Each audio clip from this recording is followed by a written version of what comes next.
Tipereke moni ku dziko la Malawi mwa mwambo wa Muvi omwe nchikhalidwe chathu timati monire kumpoto mweuli mwatandalauli. Chigawo chapakati timapereka moni woyanjanitsa dziko kuti mwachuma bwanji, mwaswera bwanji. Ndipo tikapita chigawo chakummawa timatero kuti tuzindire uli tuzwerere kuti. Kubwera chigawo chakummwera ndi timati moni muli bwanji, madzulo ano mwaswera bwanji, mukugona bwanji.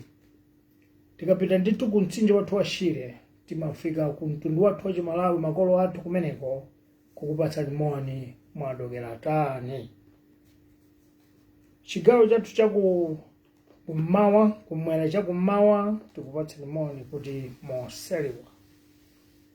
Chipani cha Muvi Wachilungamo Revolutionary Party chidzibweretsa imene tikuiti revolutionary voice kapena kuti ludzu la revolution nthawi zonse kufikira zolinga za dziko la Malawi zitasintha, kufikira Malawi atapulumuka, kufikira Malawi ataona kusintha ndi chitsitsimutso.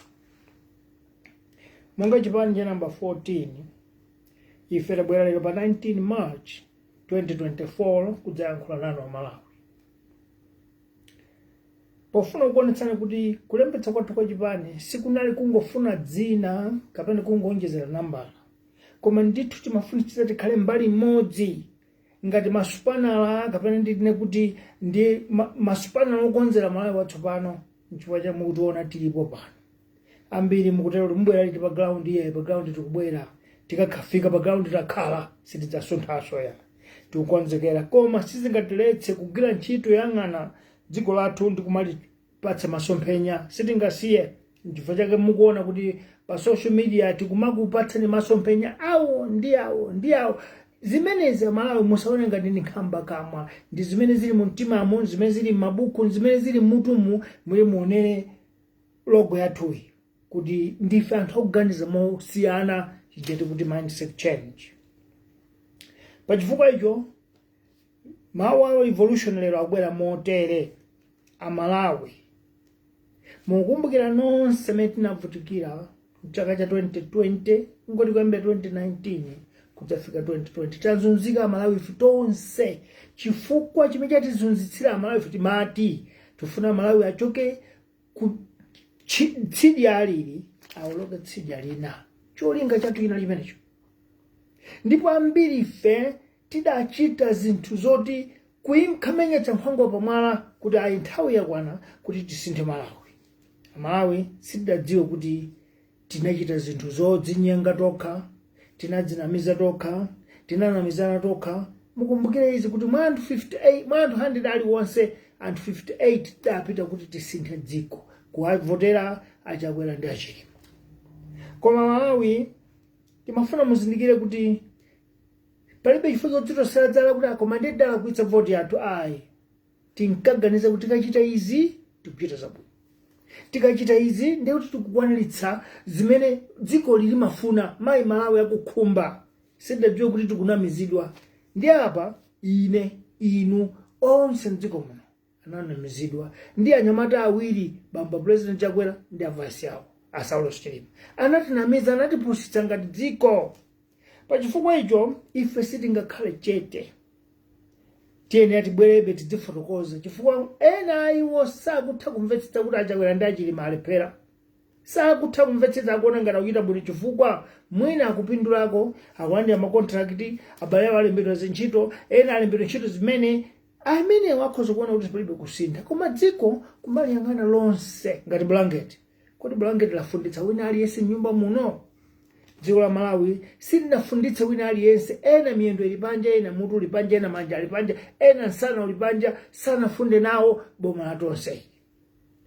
Tikati sanafunde nawo boma la tonse ili, ambiri muganiza kuti mwina akanapatsidwa mipando. Iyayi, kufunda nawo dziko si mipando, koma kukhazikitsa ndondomeko kuti wina aliyense kumudziko amene simbale wako president, simbale wako vice president, si abale awo kugwira ntchito mboma, adzitha kuona ntchito za boma kuti zikuyenda motere. Ndiye kufunda blanket kumeneko. Ndiye ife tidaona kuti nzosa sizinaende ndiye lero timafuna tikupatseni mawu awa kuti mumvetsetsa ino amene mukuyira kumbuyo kuti Achakwera akupanga deliver akugwira ntchito bwino mumvetse apa.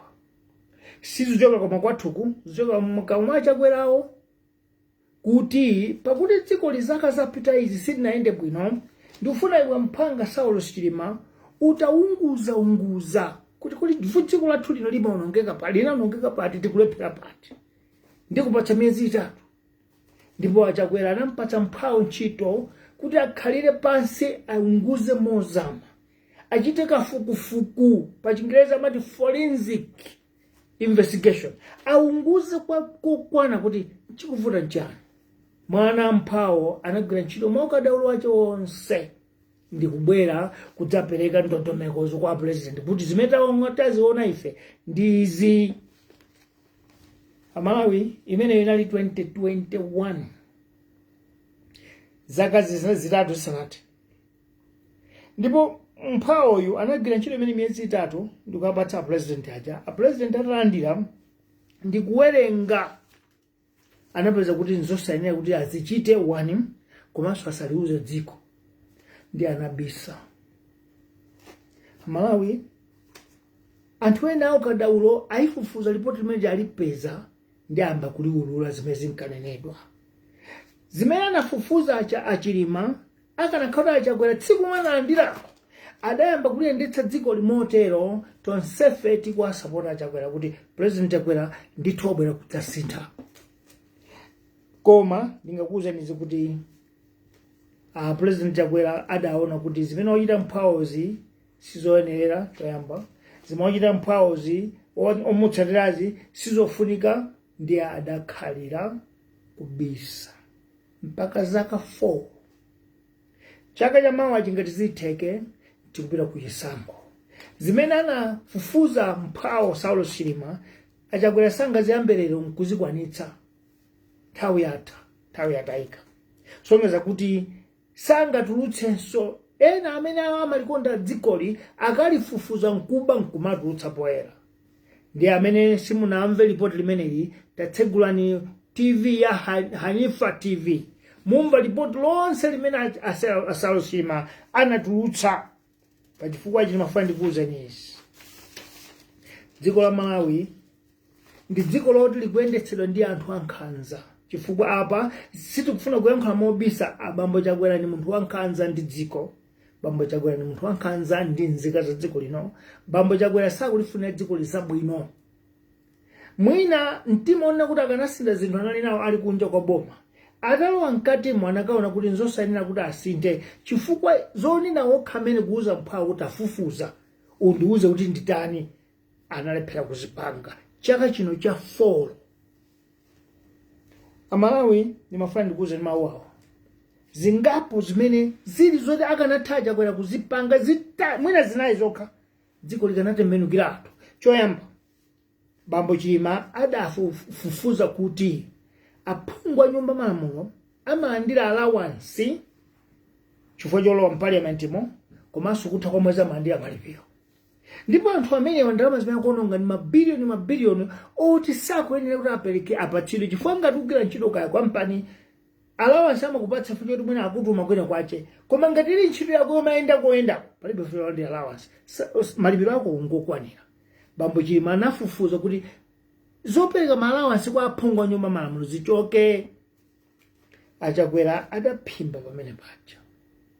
Ndifuna Malawi mumvetse kuti tikamane kuti pakufunika boma latsopano mumvetse pamenepo chifukwa izi sife amuvita panga sachipana cha DPP sachipana cha DF aboma latonse omwewo anena kuti tifufuze nalafufuza atafufuza akulephera kuti achite akwanise zofufuzazo pamenepo mpemwe ngadzoti anthu ndoyipa mtima salikonda dziko. Mphawo yemweyu anadzatulutsanso ripoti lina kunena kuti akuluakulu ogwira ntchito mboma akuti ayagula grade ya P6 ndiye kuti pa director ma PS anthu amene amapatsidwa zimagalimoto zopuma mapulado ndi amaononga ndalama zambiri. Ndipo ripoti lupereka kuti mwa anthu 69 okha ndalama zimene zimaononga biro wawo allowance yawo ndi magalimoto yawo zimakwana billion kuyankhula kwanatero. Ripoti la Chilima ineya kuuza boma lawo kuti zimenezi anthu 69 okha akuononga 501 billion Malawi nthawi imeneyo kumene kuperekedwa ndalama kwa anthu 69 zimenezi ku Queens mankhwala kulibe, ku Lilongwe ku Central Hospital kulibe mankhwala, ku Mzuzu kulibe mankhwala, ku Zomba kulibe mankhwala, makwala ngati ku Khombo kwathuku misewu ndionongeka. Koma anthu 69 okha mwa anthu 20 million akumadya 501 billion pachaka. Ngati sipa mwezinso chifukwa lipotero sidalione koma likufotokoza anthu 69 okha. Ndipo achili manena kuti pofuna kuti sinthe zinthu anthu amenewa magalimoto amene adziyendera akhale ma Nissan X-Trail kapena ma Toyota RAV4 ang'ono osapitirira 3600 cc kukula kwa injini, mainjini ang'ono. Ndiye mutati mumve manifesto yathu ife tikuti nduna mboma lathu la Muvi nduna adziyendera Toyota Corolla. Ndiye kuti injini yake ndi 1.6 kapena 1.4 1600. Tikuyang'ana kuti pamene pamonongeka dziko limu pamene popa ndalama zathu mapatsa anthu 69 okha amene ndogwira ntchito boma. Ndiye tiyang'ane andale chachingapo. Bambo Chilima anadzala ripoti la anatulutsanso kuti akuti ma-allowance amene amaperekedwa kwa anthu osogwira ntchito mboma makamaka akuluakulu kumapitira mabiliyoni koma msonkhano wake sumachitika. Kungokhala ngati kuti ndi nyambo kapena khwekhwe loti anthu ogwira ntchito boma amalipanga khwekhwe dzikoli kuti adzingotola ndalama osagwira ntchito. Ndipo Bambo Chilima anati njira yayifupi tichotse ma-allowance amenewa. Achakwera atawerenga zimenezi anaona kuti sizanzeru chifukwa ndalama zidzidyedwabe. Mpaka lero ripoti limene anatulutsa Achakwera anatulutsa Chilima, Achakwera sanalipange kanthu sanalitulutse. Amene tikuliona afe tikuliona foto ena akumaba kumeneko nkumalitulutsa poyera. Izi fundo zitatu zimenezi zikungodziwitsa chithunzi kuti Bambo Chakwera sakonda dzikoli. Bambo Chakwera sanabwere mu utsogoleri ndi choona. Bambo Chakwera sanafuna kutsasintha zinthu m'dziko muno. N'chifukwa chake alephera kutsatira ndondomeko yonena okha amene kumuuza mphawi kuti iwe Chilima tapanga izi. Kulephera mpaka lero chaka chino cha 2024 papita zaka zitatu ripoti lili chikhalire kumene liliko likungodzaza fumbi osatheka. Ndiye mudzapeza kuti maulendo akuyendabe, amagalimoto odula agulidwabe dziko losauka. Pachifukwa ichi timafuna tiyankhule kuti Bambo Chakwera asankha kusangalatsa kagulu ka anthu kochepa koma kukwitsa dziko lonse. Kwa anthu amene akusunzika ndi njala lero, anthu amene akusowa mankhwala mzipatalamo, anthu amene akumwalira. Tamva kuti ena munthu wina wamwalira kuchipata amanesa kungomuyang'ana chifukwa alibe mankhwala kulilongo kumeneko. Izi timafuna kuyankhuleni Amalawi kuti dziko lathu lino tikakhala chete tiyike ndale uko, tiyikeso kuyang'ana mtunduko, tiyang'anenso kuti ngati dziko tonsefe atumbuka ayawo achewa angoni alomwe tonse amene tete tikokhala moyang'ana dziko lathuli tidzapeza kuti chikondi cha dziko tilibe. Fa munthu okonda dziko lake amayang'ana kuti pamene tikuononga mpati osatemera kuononga aweya koma tikuononga ifeyo mpati ndiye mukonze pamenepo. Leroli ngakhale adzikuwuzani kuti ayi Achakwera kupanga deliver Achakwera kupanga zakuti posakonza apapa pa ma-allowance ama MP aphungu, pa masalale aphungu, pa magalimoto a anthu 69 ndiye akutinso kuonjezerapo. Akuti boma malipira ana awo anthu 69 amene ana awo iwo asankhe skulu yodula iliyonse pa dziko lapansi. Mwana awo apite kumene kuboma limalipira kumeneko. Chifukwa choti akugwira ntchito ndi P6 ali kati P6 kati P7 magredi awo akuboma. Ngati mtsogoleri akulekerera zimene zizichitika ameneyo alibe chisomo ndi chikondi m'dziko lake. Zimene zimafuna muzimvetsetsa Malawi. Ngati mtsogoleri akulolera kuti anthu 69 adzidya 500 billion alibe chikondi. Zimene zomachita mudzoti kuchipatala nkodzaza mankhwala, misewu ndiyosefukira, zitukuko zili paliponse, ndalama nthumba Malawi ali nayo, ndiye mmati ogwira ntchito mboma tintalipire mmene tingathe. koma achakwera akulipira anthu 69 amenewa kumalipira ana a skulu anawo ku masukulu odula kwambiri. Munthu wopereka msonkho kufa ndi njala. Palibe choti tichite kampeni pamenepo chifukwa nzochita okha. Ndipo Amalawi ino pamene achakwera ndi achiti madzibwera zakuzana kuti mutipangire mutivoterenso ife kumafuza tutsa ripoti lija muna mwalipanga.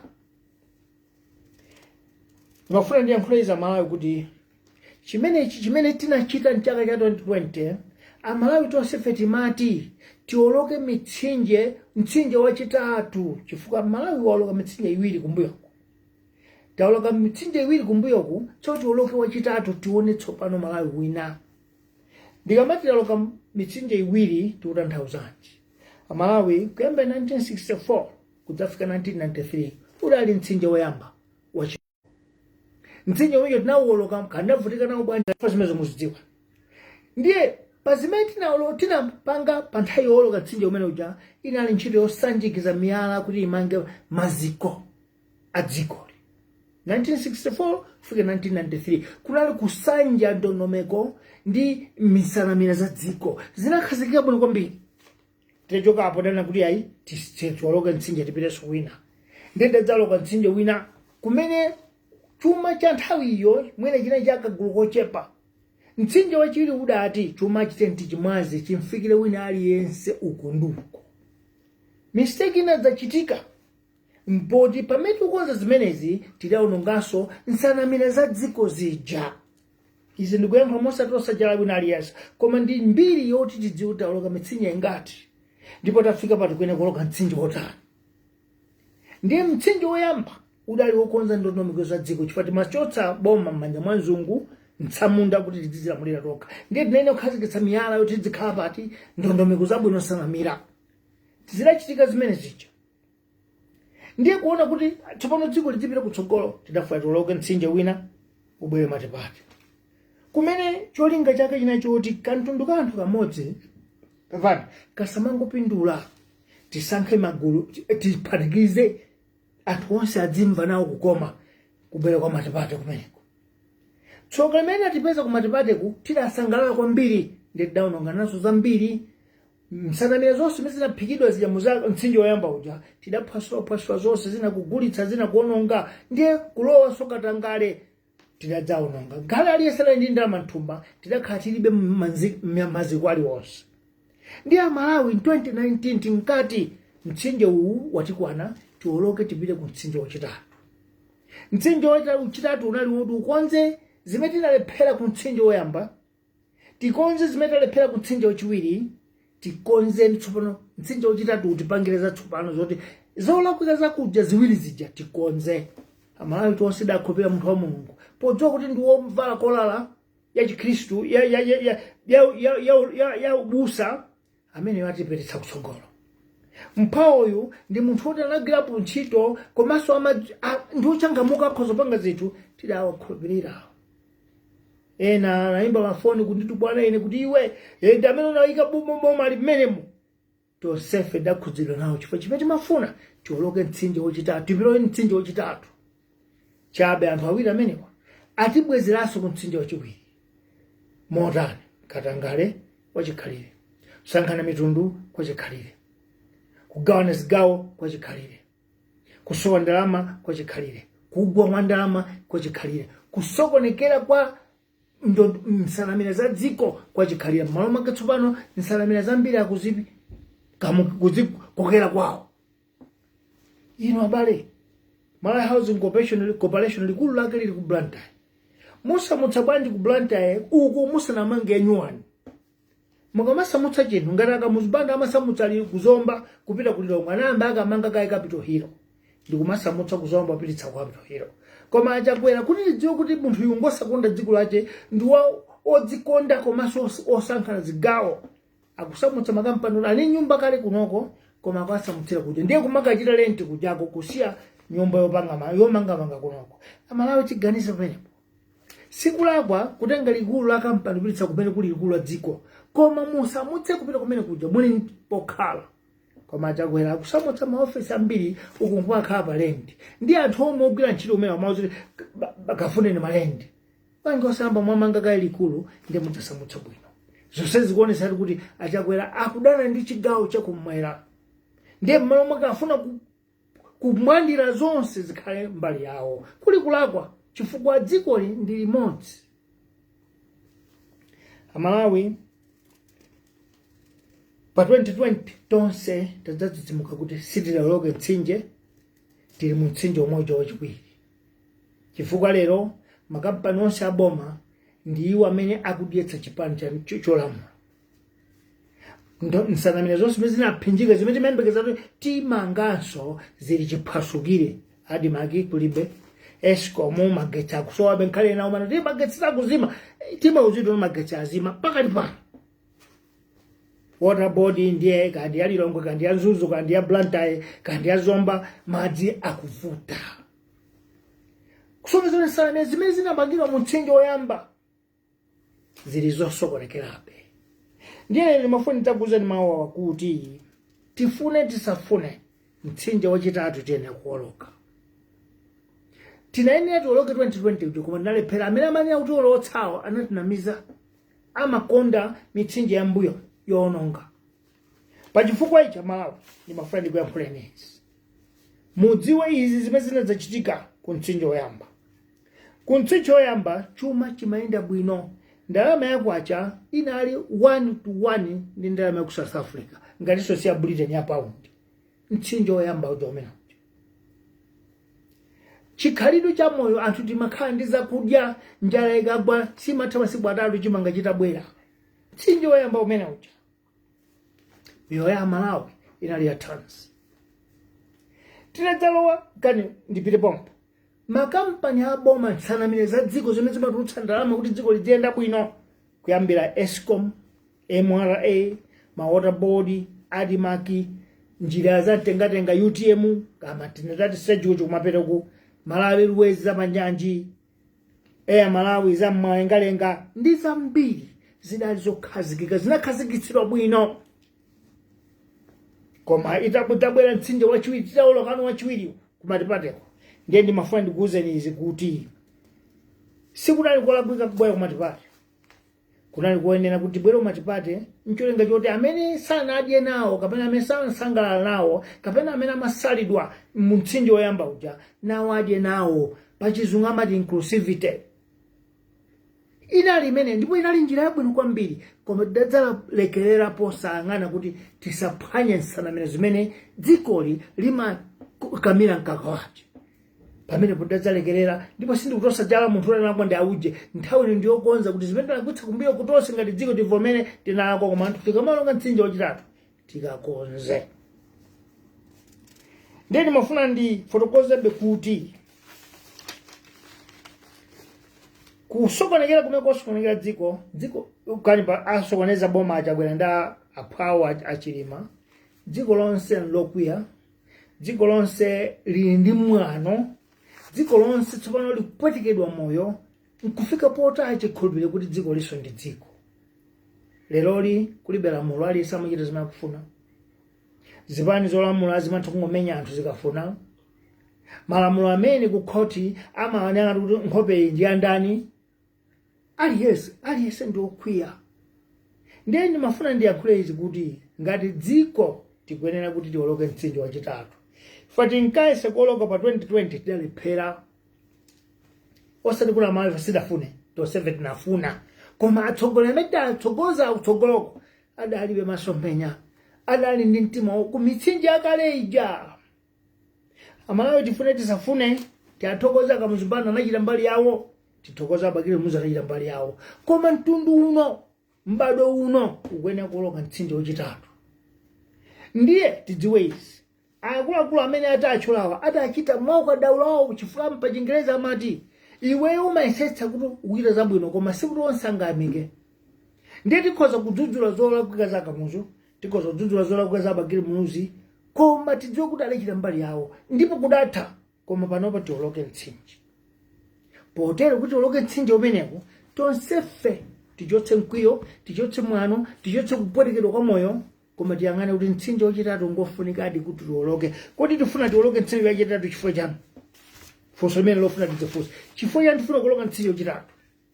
choyamba zolakwika zinachitika mu mtsinje woyamba uja zikonzedwe mu mtsinje wachitatu. Zolakwika zimene zinachitika mu mtsinje wachiwiri uja zikonzedwe mu mtsinje wachitatu. Zolakwa apangawa zimene zinenera kuti pangitsa tiwoloke mtsinjezi tizichoke tiyambe kuchita zabwino. Motani dziko la Malawi likufuna kuchira fala dwala mu zaka 60.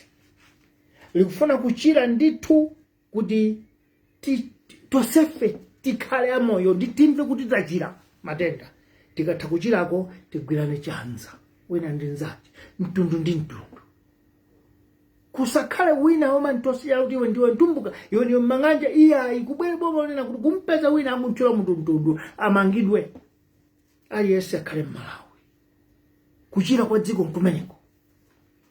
Komano angatiolotse mtsinje upita uko sindikupanga kampeni ya Muvi lero ya ningofuna ndikusireni a Malawi noka mufunse kuti kodi tsopano amene pa angatiolotse mtsinje undani.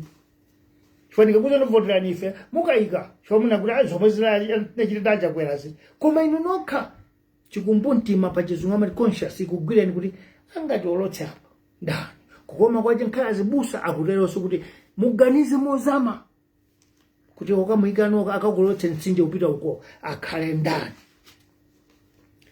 Amalawi dziko lathuli tifune tisafune likwene kuti lichire. Tikwene tilichiritse ndithu ndipo sadzachiritsa unzungu kapena IMF kapena World Bank. Ndinu ndina inokanzika muno tingasinthe kulichiritsa dziko. Tikatha kuchiritsa nako tigwirane manja. Tikatha pamenepo zonse zabwino zimene zinachita mu mtsinje woyamba uja tizibwerezenso zibwere kuno. Zabwino zimene zinachitika mu mtsinje wachiwiri uja tizibweretsenso tizibweretsa kuno. Sindikudziwa mtsinje uwa chakwera nachilema ngati pali zabwino ngati zilipo titengenso tipiranso ku mtsinje wachitatu. Ngati kulibe tisiye konko. Ndi imeneyo njira imene tinganene kuti dziko lachira. Koma sitingakhale kudwala nthawi ndi nthawi osatheka. Sitingakhale kudwala nthawi ndi nthawi osatheka. Pachifukwa icho mafuna yankhule mawu awo.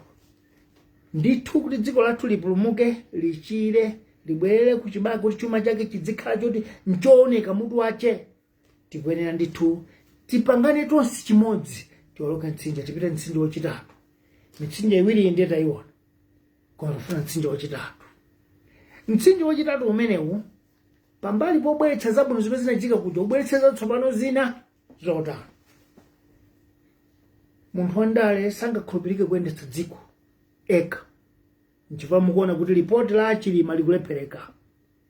Tiyenera kuti tikayang'anenso mafumu kumene ali utabwerani. Tikapanga ziganizo zathu za ndalezi tidzikufunsani inuyo ndiye inu muvomereze kapena mutsutse. Podziwa kuti mafumu ndi anweka anthu adzana kuti zizo ayi. Chifukwa ripoti inakhala kuti kwathu kuno dziko lathu kuli nyumba ya mafumu chati kuti Senate.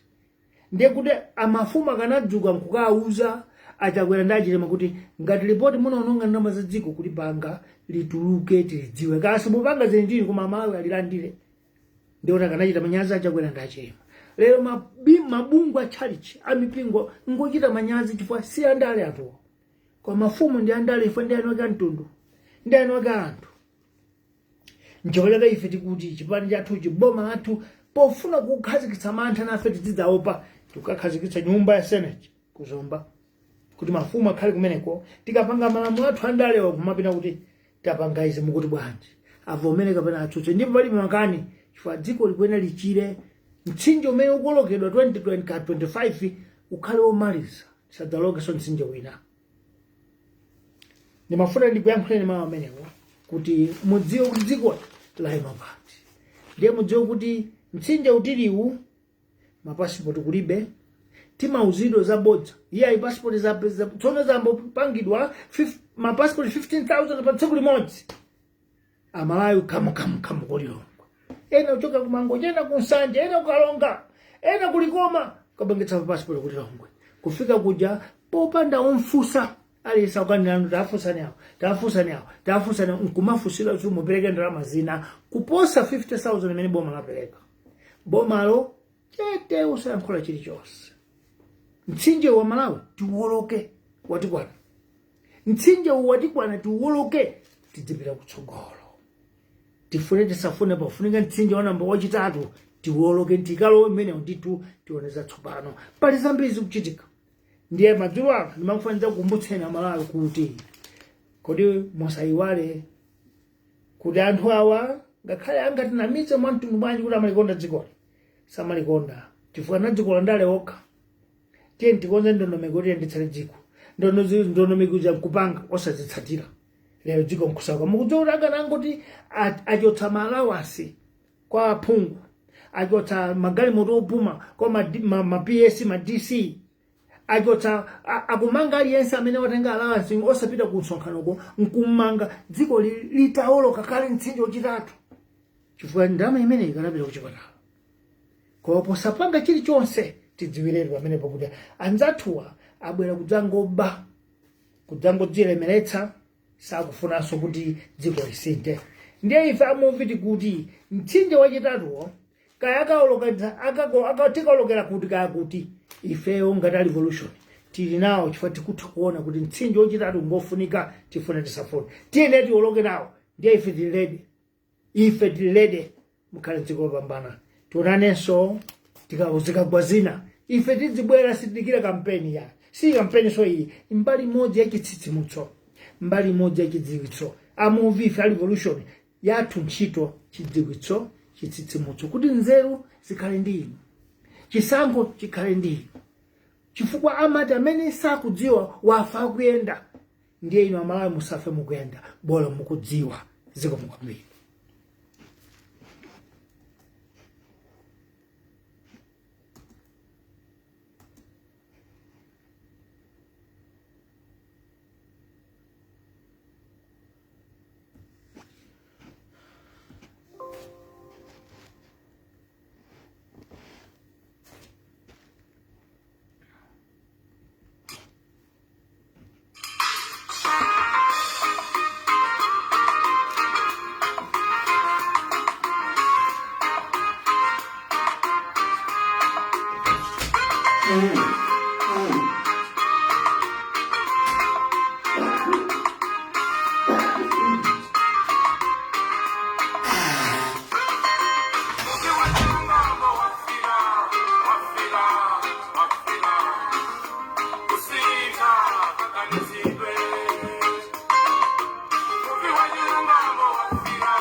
Monine Malawi, muliuli, mweuli, mwatandala uli, mwachoma bwanji, tusindire uli, tuswelele uli.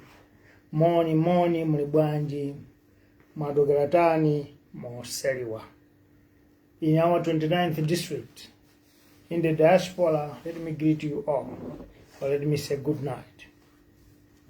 Fellow citizens, as the 14th political party, Muvi Wachilungamo Revolutionary Party comes back today, the 19th March, with a revolutionary voice. To show you that as a revolution, we are not just people who came to add the number in the political line or political group, but we came for a purpose, or we came with a purpose. We will always come whenever there is anything that matters to the nation, to the people of Malawi.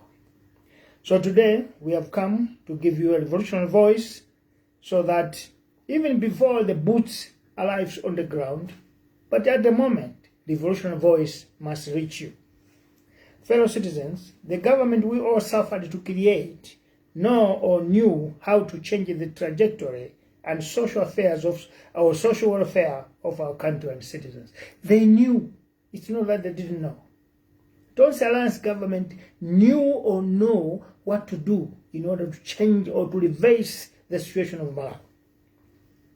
Immediately after getting into the government, President Chakwera summoned his vice president, Mr. Saulos Chilima, to compile a report which was going to be a roadmap that was going to be used as a compass for Malawi to move forward.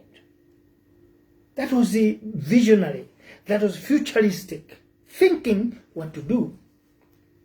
Number one, the report was compiled within 90 days and was handed over to the president, Lazarus Chakwera, but it has taken a full 5-year term without any action or implementation.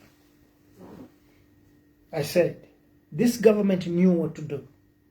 This government had a plan, but their plan did not materialize, did not work intentionally, because they can't lie that they didn't know what to do. By compiling a reforms report, they knew what to do, but they failed to compile. They failed to implement, and they hid that report.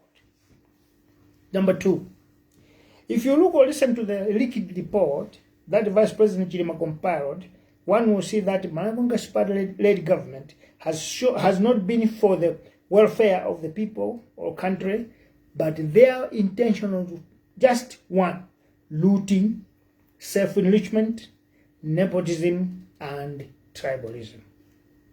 Because if you know the way that this is the way to victory, why should you go for a way of defeat? They did not come to develop this country. They came for looting, nepotism, and corruption.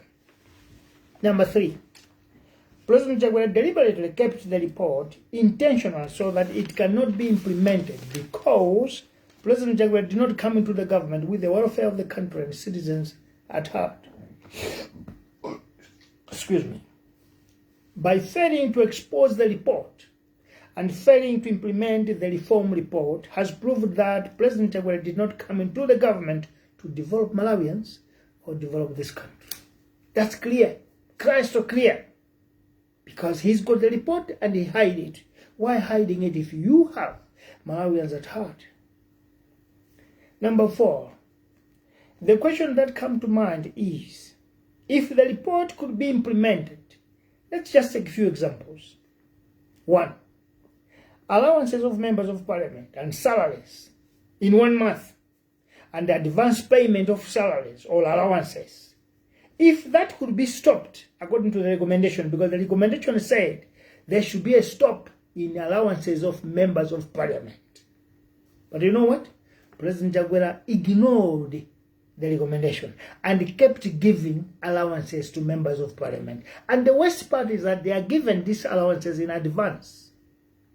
Before they get into the house, they get their allowances. It doesn't matter whether they are going to be absent or they will come to work, as long as the money is already in their pockets. And that's Jaguar's government. Number two, the same report recommended a stop on all luxury vehicles to principal secretaries and directors. Instead, the report recommended RAV4 cars, X-Trail Nissan, but President Jaguar chose luxury in order to appease cohorts and henchmen. That's why he came to the government, to appease those that clap hands for him. This is why today you won't find any official in the office when Jaguar is in the north, because they want to go and appease for the luxuries they get from him. And you know what? It's painful, because while few people are benefiting and enjoying luxury life, citizens are dying of hunger, eating poisonous roots and grass as animals. Number five, if only these 3 points could save billions, that goes to men and women who siphon the coffers of the taxpayers' money, this country could be a paradise. Only if you could listen to these 3 points: cut the salaries of members of parliament, cut the luxury vehicles of directors and principal secretaries, and recommend, maybe remove the salaries or reduce the salaries, this country could save a lot of billions. And I'm not done, because now it even says the government of President Jaguar allow these members, the employees of government, to choose a school of their choice for their children, and government will pay fully. And it's not about school fees alone. It includes medical care, medication, flights to overseas hospitals. It's all included. And the report said all those must be cut off, and force these employees to join these medical schemes, Massim, you name them. But President Jaguar chose to ignore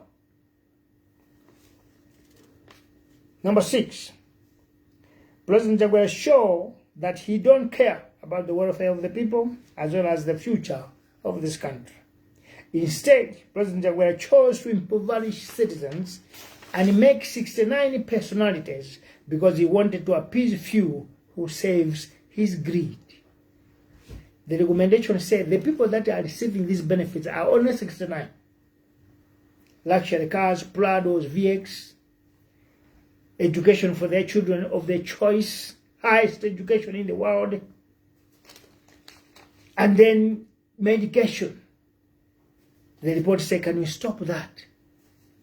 President Chakwera said, I can't. Now, I want you and me to look at this. Do we have a president who loves this country? Do we have a president who loves us all? If he chooses to appease 69 people. And I want to tell you, these 69 people, I'm told, or the report says, those of you who haven't heard it, go switch on YouTube, TV, Hanifa TV. You hear the full report in our mother language. That's when you understand that President Chakwera didn't come to develop the country. He came to destroy this nation.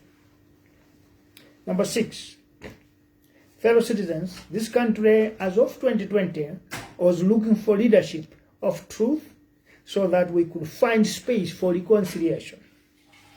The country was looking for leadership of openness and honesty so that as a country we could find space on transparency and accountability. I want to repeat, this is very important and very fundamental. Fellow citizens, this country, as of 2020, was looking for leadership of truth so that we could find space for reconciliation. We were looking for leadership of openness and honesty so that as a country we could find space on transparency and accountability. Number 7, in 2020, we were going to write off the worst history of corruption, nepotism, tribalism, violence, anarchy, and disobedience. That is what everybody was expecting. We were hoping for that in 2020. Number 8, unfortunately, in 2020, we elected the same people who has the mentality of the past 60 years. We didn't have leaders of transformation or leaders of reformation. We didn't have that. That's a mistake. Even though some people are insulting me personally by saying I put the country in danger. No. Out of 100 people, 58 people voted for Chakwera. Was it Ban Sanders Juma who went to force everyone to vote for Mr. Chakwera? We had a hope as a country. All of us, we said we want to cross this river. But they betrayed our belief. And therefore, we don't need to blame ourselves. We blame them because they did not keep the trust that we had on them. Number 9. On this, we of Muvi Wachilungamo Revolutionary Party has this strong belief that Malawi as a country must take stock of what has happened in 60 years for Malawi's livelihood. Let's take stock as a country. What has happened in the past 60 years? Malawi has so far gone 2 ages, let me say so, or 2 phases. And it is in 2020 when Malawi was supposed to go into the third phase, or let me say, in my language I said crossing a third river. It was in 2020 when we had that expectation. Unfortunately, in 2020, the third age failed. The 2 people we entrusted were going to bring forth the third age failed, and this is no wonder. It's President Lazarus Chakwera and Vice President Saulos Chilima, including the bunch of ministers, none of who has any vision for this country, because they clap hands for mediocre. They clap hands for rubbish. Number 10. As the 14th political party, Muvi Wachilungamo Revolutionary Party, would like to divulge full details of the past 2 ages. You will wonder, how have we gone through the 2 ages? How did we cross the 2 rivers? We want to divulge full information for you to understand why we need a third phase, or a third age, or a third river to cross. First age, I want to give you a brief history of first age. Malawi started building from the colonial hands and laid a foundation where structures and state institutions were established, bearing the identity of African Malawians. That is what we did, removing the identity of colonialism and give ourselves a new identity as a country. That is what we did. A, the economy started rising up. Our currency was stable and strong. We had enough reserves and less debt. That's the first phase, first age, first lever. Things were showing a direction, moving forward.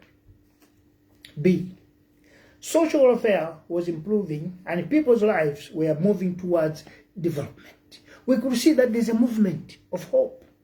That's the first age, first lever, first phase.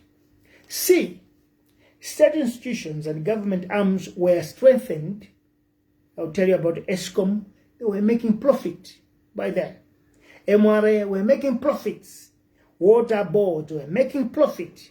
ADMAC, UTM Transportation Company, Stagecoach, Malawi Railways, Air Malawi, and so many on the list. And I want to tell you, this lever was from 1964 to 1993. That's where we crossed that first age, or we crossed that lever. All that was the first phase. Now, on the second age, or second phase, or second lever, this is the age where we as a country wanted or tried to liberalize our social system from capitalism. I want us to understand clear what happened, because people complain, hey, Bagire failed, hey, what? We want to understand what happened. We were trying to cross the first lever into another one, whereby our economy could be liberalized from capitalist ideology into socialist ideology. How? Well, this was very important in injecting into capitalist system socialist ideology in order to accommodate the rest of the marginalized for inclusivity. That's the reason. Socialism came because we wanted inclusivity. Because the first phase, the first age, the first lever, there was kind of marginalization and isolation. So the second phase, we wanted to do away with capitalism that came with marginalization of others. So the second phase, we wanted to include everyone. Socialist inclusivity, that's what happened. And you should know that when we were doing this, in trying to liberalize our economy, we made a blunder by making state institutions vulnerable and letting them collapse. Some of them were sold, and our economy started to deplete. Our economy started to fall down. This made our currency lose value, and this was the beginning of the fall of kwacha, from 1 kwacha to 1 rand, South African, to 4 kwacha 46 tamba. Till now, when the same kwacha has now reached the ceiling of 100 kwacha, 1 rand, South African money. We are talking about our main trading partner. So it is because of the second system, when we were trying to liberalize, but we, in other words, we ignored the pillars of growth. We let state institutions collapse, and some of them were sold, without thinking. The fall of state foundations and state establishments led to the dark period of second age that was supposed to be overturned in the second age. We needed to overturn what happened in the second age. We were supposed to overturn when we could come into the third age, that was in 2020, which unfortunately failed. And the culprits in this case, who brought us in that failure, are President Jaguela and Vice President Cyrus Lima. Number 11, fellow citizens, Malawi is desperate and it needs third age, third phase, or third lever to cross, where the mistakes or the shortfalls of the 2 ages needs to be fixed. I'll repeat that. This country needs to cross into the third phase, third age, or third lever, so that the mistakes made in the first lever first age or first phase, the mistakes made in second lever or second phase or second age must be fixed in the third one. It's a must. We need to cross the third age so that we can fix the problems we created in these two ages. We are not blaming or accusing the torch bearers of the two ages. That we cannot do. We cannot blame Kamusbanda. We cannot blame Bagirmos. We can't. They may have done their best, as it is believed that one's worst is one's best. Some of us can say that they didn't do well, but that is their best. So we can't blame them or accuse them. But we need to move on into the third phase. Number 12. Without pointing as to who did what, who failed where, this country needs the third age. We are not doing this because we are angry or we have emotions against who. No. But this country needs a third age, whether we like it or not. For us to move forward, we need to cross in the third phase or third age. Number 13. Number 12. For this age to come into force, it is an appeal to all citizens of Malawi to know that this country's future relies and depends on the brick of the third age. The question that all of us must ask now, have we seen the brick that will start building the third phase? That's a big question mark. Northern Legion, ask that question. Central Legion, ask that question. Southern Legion, ask that question. Eastern Legion, ask that question. Diaspora, let us ask that question. Do we have that brick to start building the foundation of the third phase, third age, third lever? Number 13. This is where we are not going to do as a country, because we are doing this because we are hating anybody. We are not doing this because we are not going to cross the third phase or third age or third lever because we hate anyone. I said so. It's not out of emotions. But the reality is this country needs to cross into third age. It's not that we have a grudge against anyone. We accept they did their best, but this country must move forward. But this is for the good and the betterment of the country. In that case, we need to cross to the third age. We need the third age that will heal this country. We need the third age to bring reconciliation. We need the third age that will bring truth in this country. We need the third age to unite this country. We need the third age that will pay back the 13 trillion debt that this country is chained, because we are in chains of 13 trillion kwacha in debt. So we need to cross there so that we should start repaying the debt and chaining ourselves. We need the third age that will restore state institutions and consolidate the discipline of state establishment.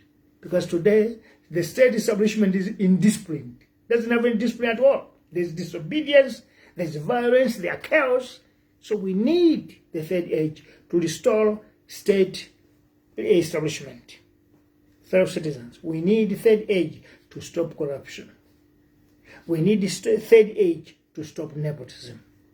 We need the third age to stop tribalism. And we need the third age to stop state plunder.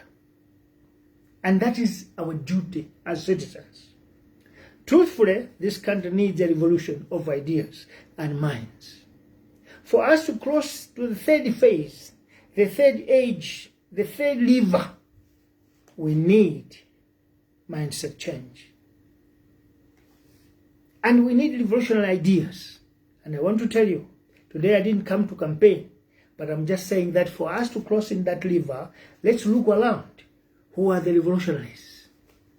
Who have that idea of building a brick for the first foundation of the third phase, so that we can forget the first, second ages? Fellow citizens, there will be no any other Malawi apart from this one. Fellow citizens, we are not going to be received or welcomed in any other country apart from here. Those of you who have traveled, when you cross into Mozambique, they give you days. how many days you should stay, remain in Mozambique. You come to Zimbabwe, the same. You go to UK, the same. You go to China, they give you days. You come to South Africa, they give you 30 days on the border. Meaning, we don't have liberty in those countries. It is only in Malawi when you come, your passport is only stamped that you are back. Meaning, we have an obligation, audacity, to make sure that we build this nation. And I want to tell you, let's move emotions away. Let us move hatred away.